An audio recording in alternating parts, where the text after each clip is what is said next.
Looking at the literacy problem at a macro level can feel daunting, particularly for English educators who,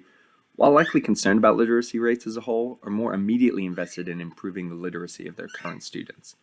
Almost every ELA educator or reading instructor that I have ever worked with, through 7 years of working as a teacher, teacher supervisor, and curriculum developer, has experienced multiple instances of the student who says simply, "I hate reading." For those students who are below the standard of proficiency, as in any subject, ELA educators in middle and high school face the two-pronged challenge of improving both skills and motivation.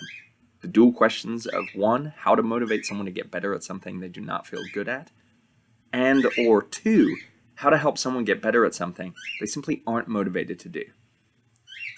As written in a report, Beyond Cognition, Reading Motivation and Reading Comprehension in 2016,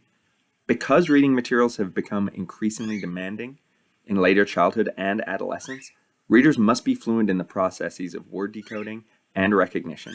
They must continually expand their vocabularies and knowledge base, and learn to use elaborate cognitive strategies to make inferences and critically analyze texts.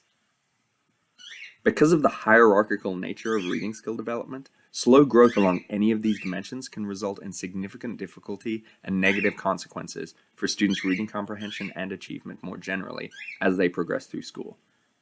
Unfortunately, these children must then commit more time and effort to learn these skills fully, and must therefore in turn be motivated to learn and utilize them fully, at a time when their motivation has decreased precisely because of their reading difficulties. In the NAEP report, it indicates that by middle school, many students have become actively resistant to engaging in reading.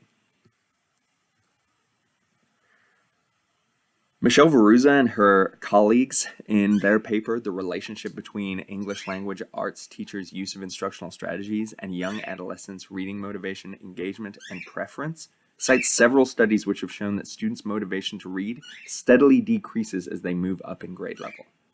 What stands out is that student motivation sharply increases as students move from elementary to middle school, perhaps due to the extrinsic motivation of grades, but that then levels of motivation and reading behavior again drop significantly by the time they finish 8th grade.